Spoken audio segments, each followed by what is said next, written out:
ବନ୍ଧୁଗଣ ଜୟ ଜଗନ୍ନାଥ। ଏଥର ପିତୃପକ୍ଷରେ ଗଜକେଶରୀ ଯୋଗ କିଛି ରାଶିଙ୍କ ଜୀବନରେ ଘଟିବ ବହୁତ କିଛି ବଡ଼ ପରିବର୍ତ୍ତନ।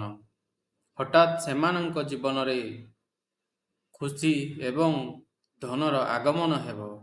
ମାଳିକା ବଚନ ଅନୁସାରେ ବହୁତ ଦିନରୁ ଅଟକିଥିବା କାର୍ଯ୍ୟ ସାଧନ ହେବ। ପରିବାରରେ ମାଙ୍ଗଳିକ କାର୍ଯ୍ୟ ହେବ। ମାତା ଲକ୍ଷ୍ମୀଙ୍କର ସମ୍ପୂର୍ଣ୍ଣ ଆଶୀର୍ବାଦ ଏହି ରାଶିମାନଙ୍କ ଉପରେ ରହିବ। ଭିଡ଼ିଓଟିକୁ ଶେଷ ଯାଏଁ ଦେଖନ୍ତୁ। ଆପଣଙ୍କ ରାଶି ମଧ୍ୟ ଏହି ତାଲିକାରେ ଥାଇପାରେ। ଜାଣି ନିଅନ୍ତୁ କ'ଣ କରିବେ ଏହି ସମୟରେ।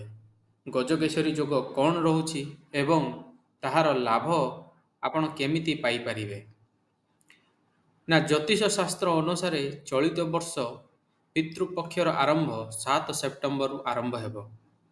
ଏହା ସେପ୍ଟେମ୍ବର 21ରେ ଶେଷ ହେବ। ହିନ୍ଦୁ ଧର୍ମରେ ଏହି 15 ଦିନ ଖୁବ୍ ମହତ୍ତ୍ୱ ରହିଛି। ପିତୃପକ୍ଷ ସମୟରେ ଅର୍ଥାତ୍ 14 ସେପ୍ଟେମ୍ବରରେ ଚନ୍ଦ୍ରମା ମିଥୁନ ରାଶିରେ ପ୍ରବେଶ କରିବେ।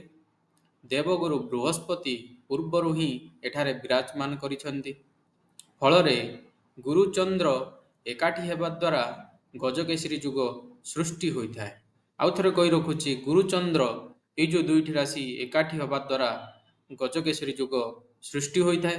ଶାସ୍ତ୍ର ଅନୁସାରେ ପିତୃପକ୍ଷରେ ଗଜକେଶରୀ ଯୋଗକୁ ଖୁବ୍ ଶୁଭ ବୋଲି ମାନ୍ୟତା ରହିଛି। ଏହା ଖୁବ୍ ପ୍ରଭାବଶାଳୀ ଓ ଶକ୍ତିଶାଳୀ ଅଟେ।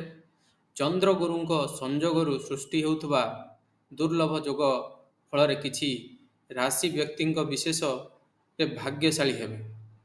ଆସନ୍ତୁ ଜାଣିନେବା କ'ଣ କ'ଣ ସବୁ ରହୁଛି ସେହି ରାଶିମାନେ। ପ୍ରଥମେ ଆସୁଛି ବୃଷ ରାଶି। ବୃଷ ରାଶିର ଲୋକମାନଙ୍କୁ ବହୁତ କିଛି ଲାଭ ମିଳିବ, ଅନେକ ଲାଭ ମିଳିବ। ନା ଏହି ଯୋଗ ଫଳରେ ବୃଷ ରାଶି ବ୍ୟକ୍ତି ବିଶେଷଙ୍କୁ ଅନେକ ଲାଭ ମିଳିବ। ହଠାତ୍ ଧନ ଲାଭ ହେବ। ଦାମ୍ପତ୍ୟ ଜୀବନ ସୁଖମୟ ହେବ। ପୁରୁଣା ଅଟକିଥିବା କାମ ପୂରଣ ହେବ। ଭାଗ୍ୟର ସାଥ ମିଳିବ। ମାଙ୍ଗଳିକ କାର୍ଯ୍ୟ ଆରମ୍ଭ ହେବ। ବହୁ ଦିନରୁ ଅଟକି ରହିଥିବା ବା କିଛି ପ୍ରୋବ୍ଲେମରେ ଥିବା ବା ଫସି ଯାଇଥିବା କାମ ତୁରନ୍ତ ସମାଧାନ ହେବ। ଏହି ସମୟ ଭିତରେ ହଠାତ୍ କୌଣସି ସ୍ଥାନରୁ ଆପଣଙ୍କୁ ଧନ ଲାଭ ହେବ। ତାପରେ ଆସୁଛି ଆପଣଙ୍କର ସିଂହ ରାଶି। ଏହି ସମୟ ସିଂହ ରାଶିମାନଙ୍କ ମଧ୍ୟରେ କ'ଣ ହେବ ନା ଏହି ସମୟ ଅତ୍ୟନ୍ତ ଶୁଭଙ୍କର। ମାନେ ଯେଉଁ ଆମର ରହୁଛି ଗଜକେଶରୀ ଯୋଗଟି, ଏଇ ଯେଉଁ ଟାଇମ୍ ପିରିୟଡ଼ଟି ଅତ୍ୟନ୍ତ ଶୁଭଙ୍କର ରହିବ। ଆୟର ନୂଆ ନୂଆ ରାସ୍ତା ସାମ୍ନାକୁ ଆସିବ। କର୍ମକ୍ଷେତ୍ର ଓ ବ୍ୟବସାୟରେ ବଡ଼ ଲାଭ ହେବ। ଟଙ୍କା ନିବେଶ କରିବା ପାଇଁ ସମୟ ଶୁଭଙ୍କର ଅଟେ। ମାନ ସମ୍ମାନ ବୃଦ୍ଧି ହେବ। ବ୍ୟବସାୟ ମଧ୍ୟ ବୃଦ୍ଧି ହେବ।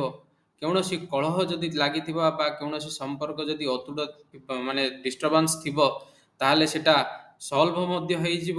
ବହୁତ ଦିନରୁ ଅଟକିଥିବା ଆପଣଙ୍କର କିଛି କାମ, ଟଙ୍କା ପାଇଁ ଅଟକିଥିବା କିଛି କାମ, ସେଟା ବି ଆପଣଙ୍କର ସଲ୍ଭ ହେବ। କୋର୍ଟ କଚେରୀରେ କାମ ଯଦି କିଛି ପଡ଼ିକି ରହିଥାଏ, ତାହା ମଧ୍ୟ ଏହି ସମୟ ଭିତରେ ତାହାର ସଲ୍ଭ ହେଇଯିବ, ତାର ପ୍ରୋବ୍ଲେମ୍ ସଲ୍ଭ ହୋଇଯିବ। ତାପରେ ଆସନ୍ତୁ ଦେଖିବା କ'ଣ ରାଶିଟି ରହୁଛି ନା କନ୍ୟା ରାଶି। କନ୍ୟା ରାଶିର ବ୍ୟକ୍ତିବିଶେଷଙ୍କଠାରେ କ'ଣ ହେବ ନା ସେମାନଙ୍କୁ ଚାକିରିରେ ପଦୋନ୍ନତିର ଯୋଗ ରହିଛି। ପରିବାରର ହସ ଖୁସିର ବାତାବରଣ ରହିବ। ପରିବାରଙ୍କ ଲୋକଙ୍କ ସହ ହସ ଖୁସିରେ ସମୟ ବିତାଇବେ। ଆର୍ଥିକ ସ୍ଥିତି ମଜବୁତ ହେବ। କୌଣସି ଏକ ଜାଗାରେ ଆପଣ ଅର୍ଥ ନିବେଶ କରିବେ ଏବଂ ଆପଣଙ୍କୁ ଅଟକି ରହିଥିବା ଆପଣଙ୍କର କିଛି ପଇସା ଯାହାକି ଆପଣଙ୍କର ମିଳିପାରୁନାହିଁ, ଆପଣ ବହୁତ ମାନେ ହଇରାଣ ହରକତ ହେଲେଣି, ସେ ପଇସା ଆପଣଙ୍କୁ ଏହି ସମୟ ମଧ୍ୟରେ ଆପଣଙ୍କୁ ସେ ପଇସା ଲାଭ ହେବ। କୌଣସି ମାଲି ମକଦ୍ଦମାରେ ଆପଣ ଯଦି ଫସିକି ଅଛନ୍ତି, ତାହେଲେ ସେ ମାଲି ମକଦ୍ଦମା ମଧ୍ୟ ଏହି ସମୟ ମଧ୍ୟରେ ଆପଣଙ୍କର ସଲ୍ଭ ହେବ ଏବଂ ତାର ଫାଇନାଲ ରେଜଲ୍ଟ ଆପଣଙ୍କ ହିଁ ସପକ୍ଷରେ ଆସିବ।